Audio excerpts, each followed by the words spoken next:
Hey musicians, are you back and forth on whether you should mix your own music?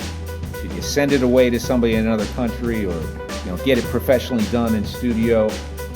Recording and mixing is two different things, but I would say at least when it comes to mixing, do it yourself.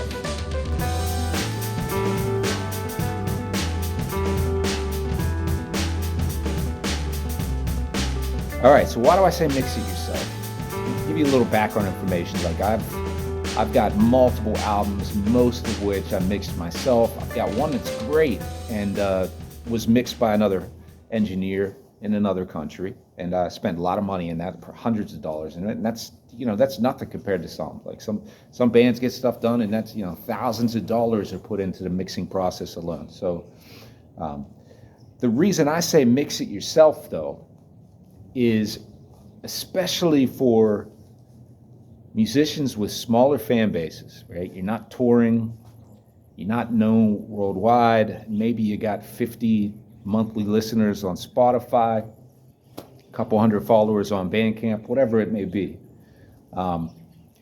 You're in a industry now, in an environment, in a climate where if you do make money on music, you're not making so much to the point where if you spend it on mixing, you've got money to spend on promotion. Most of us are kind of at a place where it's one or the other. And so if your goal is to get your music out there to more listeners, to more ears, right? If you're making money off shows, maybe making a little money from your distributor, through streaming, you're getting a check here and there. Maybe you're selling a CD or selling some merchandise on your Bandcamp page or your website.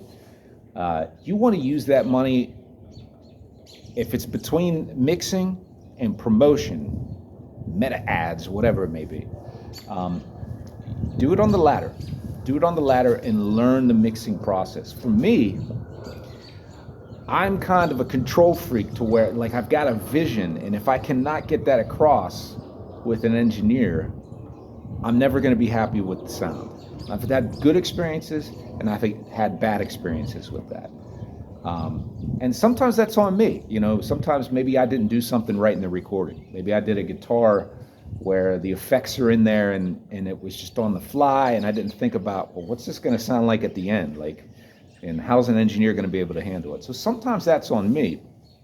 But because of that, because of my personality and because of some of those mistakes, I like to have the control to kind of fix those things. And there's no better way to really understand sound than to dive into it yourself, rather than just handing it over to someone who might be great, might be a professional, but it's a better idea, I think, for you to learn everything there is to learn about the tone of a song, the balance of a song, and all those elements that are combined, from the gain to panning to compression to the equalizer, from the lows, the mids, the highs, and how you make everything kind of mesh together and have its own place, to automation.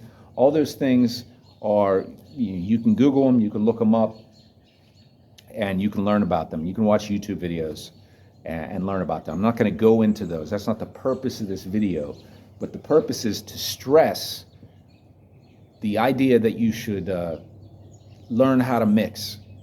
And I know it's easy for people to say to themselves, well, I just want to focus on the creative process and write my songs. And that's understandable.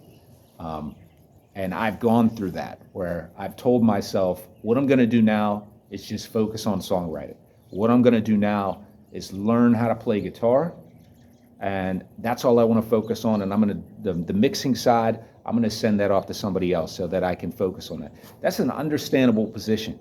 But from someone with experience who's been through that position and is now returned to the idea, I'm going to do it all, I think there's a good reason to do that.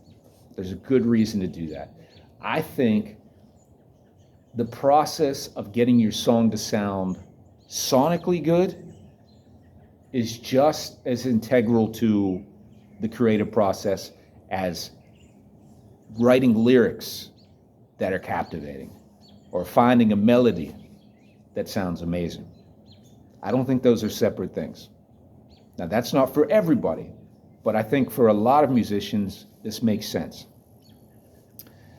You can look at bands. There's definitely bands that have like 4 members, right? And one member might be the dude that's doing the booking and does real good on social media. Another member might be the drummer or something that's also great at engineering.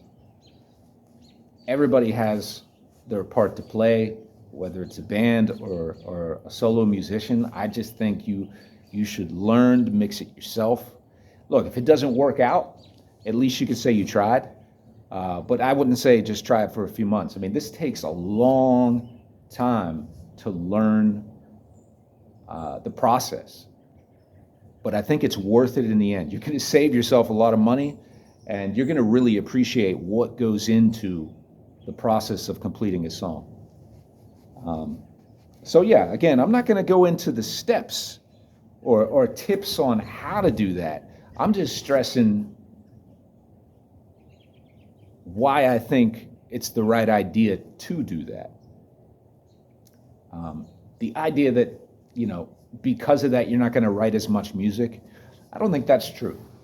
I don't think that's true. If you've got an ongoing routine of this all together, you're going to have those spots where the music's just not there. And so now's a great time anyway to be mixing down and perfecting, not even perfecting, but just getting a song to sound right and have every instrument have its place and be heard, not sound muddy, all the things you're going to learn about when you go into this process of learning how to mix.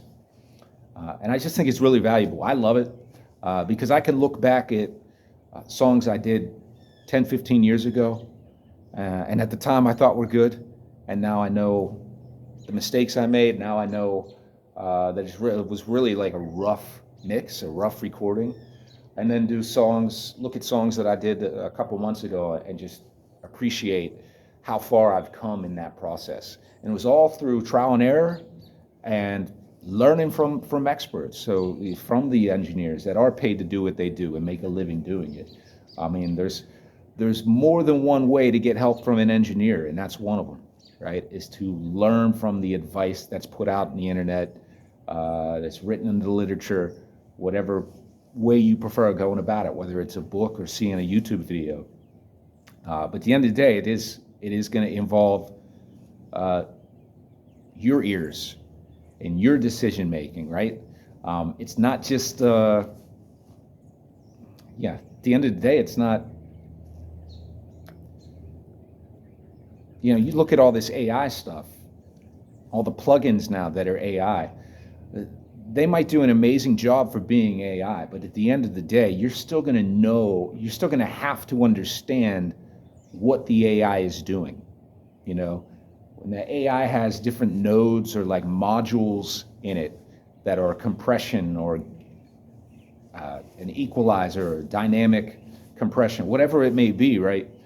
You're going to have to understand what it's doing to make a final decision with the guidance of that AI anyway. And I think the same goes just for mixing in general. Like, it's one thing to read about or hear about how to make a song sound right, and it's a whole other thing to put that into the process and to create something great out of it. So my advice, if you're up in the air right now about, should I get my songs mixed? It's going to be hundreds of dollars, but it's going to sound professional and I don't know what I'm doing. Just go right to the latter and mix it yourself. Learn the process. Yes, it's going to take time. Yes, you're going to have songs that do not sound that great. By and large, on average, that's just the way it's going to be. But there's plenty of resources now. The resources are better than ever. A couple things I would recommend: mixcheck.studio. That is a free service where you can upload your music, and it'll give you like a report, a grade, and tell you what's going on with your balance, what's going on with the stereo, the stereo dynamics of your track, right? Is it too wide? There's too much bass? Is there too much high end? It's going to give you a report. It's not perfect, but it's pretty cool. It'll show you, like, are you clipping? Is your music too loud? So there's that. There's multiple plugins. There's the AI in the plugins. But again, you're going to need to understand what it's doing to make the right decision with the guidance of that AI anyway. So learn to mix. That's my advice. Have a great day.